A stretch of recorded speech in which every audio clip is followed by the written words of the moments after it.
How do you make illustrations for a children's book? I've had a lot of requests for this video over on my YouTube channel. Hi, I'm Sarah Cordiner. I'm a 16 times published author at the time of publishing this video, and some of my books are children's books. These books, I have self-published them. They are available on Amazon and have made some sales, but these ones are more personal joy projects. For me, I love creating and I've really enjoyed putting these together. But how do you create these illustrations? Now, I do like to do arty-farty stuff, but I am by no means a professional illustrator. And if you are not a professional illustrator, I highly recommend that you try not to do your own illustrations and get somebody who knows what they're doing in terms of the illustration aspect. Now, there are a number of different ways to have your books illustrated. There really are limitless ones, and I'm just going to give you one method of the many right here now. I do have a full online course on how to self-publish, which has a whole deeper tutorial video on how to do all your illustrations, your storyboard planning, hiring illustrators and everything. But let me just give you just one way and the method that I personally use to get my particular books illustrated. So the first thing I did is I wrote the book first and had all the text ready. Then I broke up the text into sections based on what pages I would want those particular pieces or lines of text on. So for instance, on this particular line here, these lines here, I knew I wanted that to be the only text on a page. So once I'd broken up the text into the lines that I knew would go on each particular page, then I had to, in my head, visualize the scene that I wanted to be on that particular page. So I created a kind of storyboard. So for this particular text, I then first of all wrote out a written description of, on this particular page, I want the cat sat on a red mat. I want there to be a grandfather clock in the background. I want the house to feel like it's an old English style farmhouse. I want the walls to have a funny looking whatever, right? I just described the scene as best as I possibly could in writing. Then from there, I actually went onto the internet, and the key elements, the things that were important to include in there, I just grabbed some images to visually help explain my written description so that an artist would be able to go, oh, that kind of grandfather clock. So I took pictures of a carpet. It was like this kind of carpet, this kind of grandfather clock, wallpaper. There, I just took images, not to use commercially, just purely to just help illustrate my own description of what I wanted the scenes to look like in each of those particular pages. Then from there, you need to get an idea of what kind of illustrations do I want. There are just so many different ways that can be drawn, painted, animated. You need to know what kind of illustrator you're going to. So the way that I did this is I went down to my local library and I went to the kids section with my phone for a day, and I sat there all day long and went through every single children's book in the whole children's section in the library. It was a very small library. I live in a very small country town, right?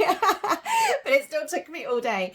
And basically what I was doing is I was looking at all the different types of illustrations and looked at which ones am I attracted to? What do I like? Right? This is your creative project. You choose what you love and what turns your mind on with excitement when you see certain types of illustrations. With my phone, I just took photos of each of the different types of illustrations and pages that I was really drawn to and that I really liked.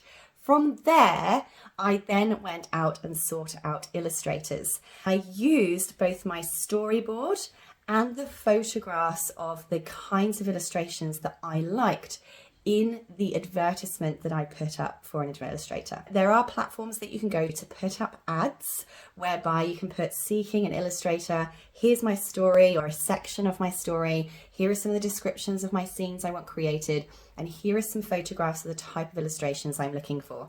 Illustrators can then apply for that particular job, send in samples of their work so that you can see that work and see if it is the same kind of style that you are looking for. My next step after that was to then take on the top 3 people whose work I really liked when I checked out their profiles.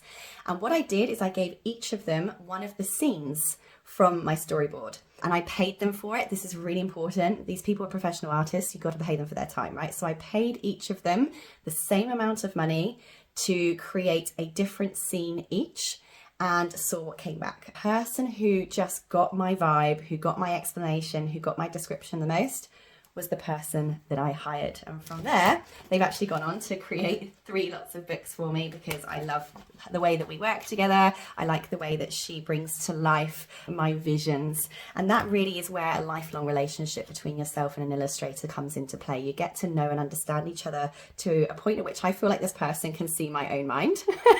It's amazing how that works. So look, that's a very overview process.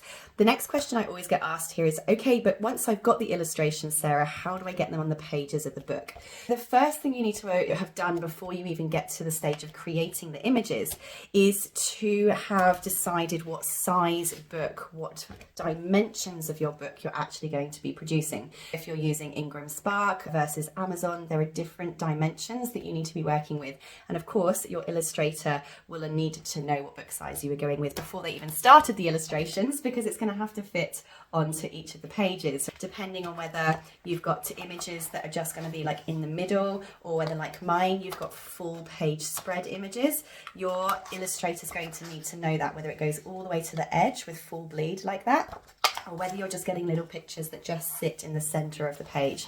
They're all going to be determined by the dimensions of the book that you're picking. Book printing distributing platforms all have a list of the dimensions that are available for you to choose from. Go to the library, pick up the books in those dimensions and choose which one you like best, and then obviously work with your illustrator to make sure that they're the right sizes. So this one here, I think, is an 8.5 by an 8.5. That's the bleed at which my illustrator then produced those images, and she sent those through to me in high resolution JPEGs. Okay, you can get them back in JPEGs or PNG files, whichever ones you like. And then quite simply, you can download from Amazon or Ingram Spark the actual templates, and they're just Word document templates. And then all you've got to do is take that Word document template that's set to that dimension, and you literally drag and drop your JPEG file on top. Because that JPEG file has been made to that dimension, you might have to just pull it and drag it out in the corners, but boom, that's how you spread it out onto the Word document page. File, save as PDF, upload to Amazon, and you're done. Now, if you guys want to get much more in-depth explanation than that, you want to actually get my templates for Amazon, you want to get my templates for the storyboard, you want to get much more description about how to hire that illustrator, where to hire them from, how much to pay them, and all of the screen showing demos of how to actually reach this final product of your own print book in your hand, please come and join my book publishing challenge. You can access that at any time, take part in it at any time you like. It's sarahcordiner.com/book publishing, and I go into how to do all of this in much more detail, and that applies for non-fiction information books as well as the kids books, if that's on your dream list of things to author as well.